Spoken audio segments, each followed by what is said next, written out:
Hello class 10th।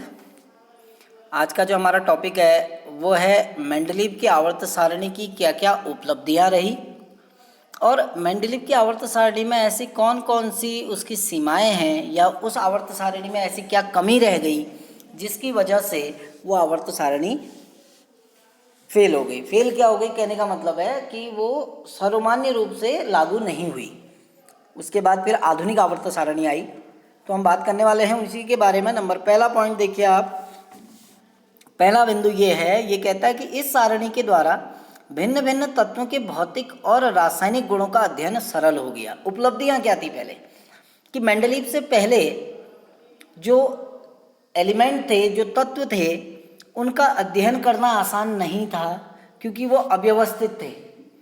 तो Mendeleev ने क्या किया, उन सारे तत्वों को एक जगह पर व्यवस्थित किया जिसके कारण उनके भौतिक और रासायनिक गुणों का जो अध्ययन करना था वो सरल हो गया।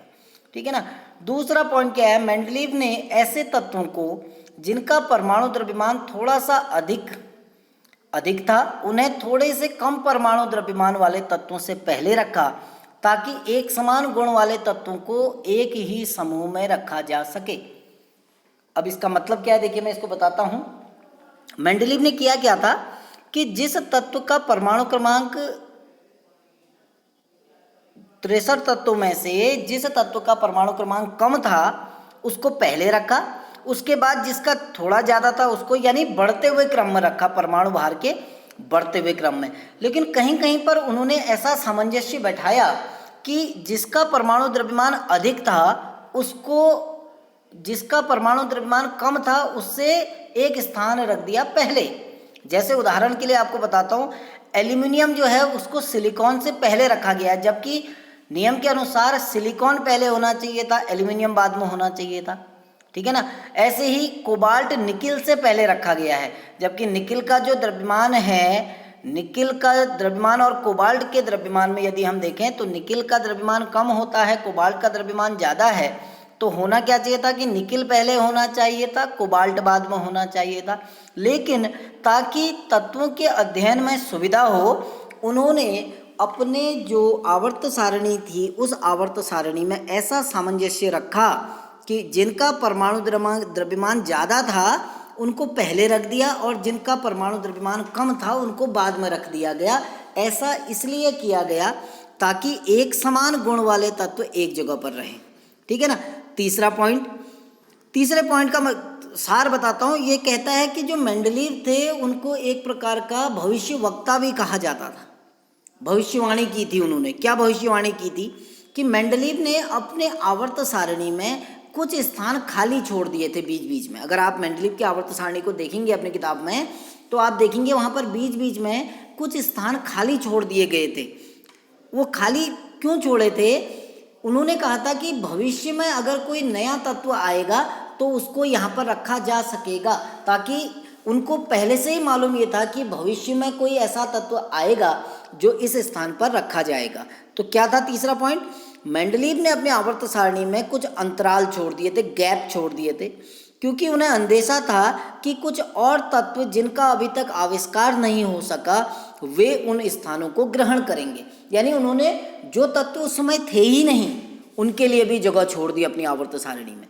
अर्थात उनको पहले से यह अंदेशा हो गया था कि भविष्य में कुछ तत्व ऐसे आएंगे जिनको यहाँ पर रखा जा सकेगा। और उनकी ये भविष्यवाणी सत्य निकली, क्योंकि स्कैंडियम है, गैलियम है, जर्मेनियम है, इन तत्वों की खोज बाद में हुई और इनको आसानी से आवर्त सारणी में खाली स्थानों में रख दिया गया। नहीं तो क्या होता, पूरी आवर्त सारणी को फिर से व्यवस्थित करना पड़ता।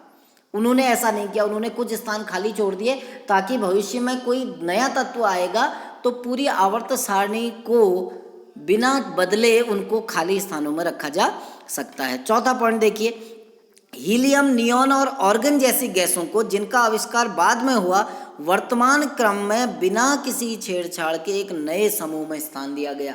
तो मेंडलीव की आवर्त सारणी में इतना स्थान शेष बचा हुआ था कि जो हीलियम, नियॉन और ऑर्गन जैसी गैसें जो बाद में आई, मेंडलीव के समय पर ये गैसें नहीं थी, इनका आविष्कार बाद में हुआ।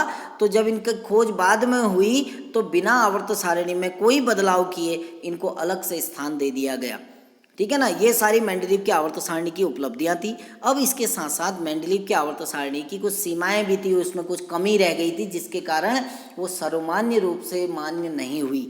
जिसमें पहला जो कमी थी वो क्या थी कि मेंडलीव की आवर्त सारणी में हाइड्रोजन को कोई निश्चित स्थान नहीं दिया गया था।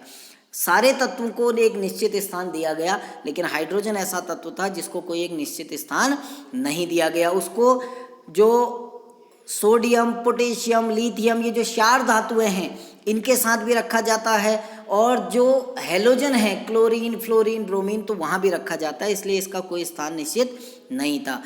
मेंडलीव की आवर्त सारणी में क्या था, जो तत्वों के समस्थानिक थे उन समस्थानिकों की कोई स्थिति निश्चित नहीं थी। आपने कक्षा 9 में समस्थानिक पढ़े हैं कि जिनका परमाणु क्रमांक समान होता है लेकिन जिनका परमाणु द्रव्यमान अलग अलग होता है। तो जैसा हाइड्रोजन के 3 समस्थानिक हैं, 1H1, 1H2, 1H3। पहले का द्रव्यमान 1 है, दूसरे का द्रव्यमान 2 है, तीसरे का द्रव्यमान 3 है, तो तीनों को अलग अलग स्थान देना चाहिए था, लेकिन ऐसा नहीं हुआ। तीसरी कमी क्या थी कि एक तत्व से अगले तत्व तक परमाणु द्रव्यमान में जो बढ़ोतरी थी वो नियमित रूप में नहीं थी। यानी परमाणु द्रव्यमान के बढ़ते क्रम में तो रखा, लेकिन दो तत्वों के बीच में जो द्रव्यमान का अंतर था वो समान रूप से सारे तत्वों पर लागू नहीं हो पाया। तो ये 2 बिंदु आपने लिखने हैं। पहला, मेंडलीव की आवर्त सारणी की उपलब्धियां क्या हैं, और दूसरा कि मेंडलीव की आवर्त सारणी की सीमाएं क्या हैं।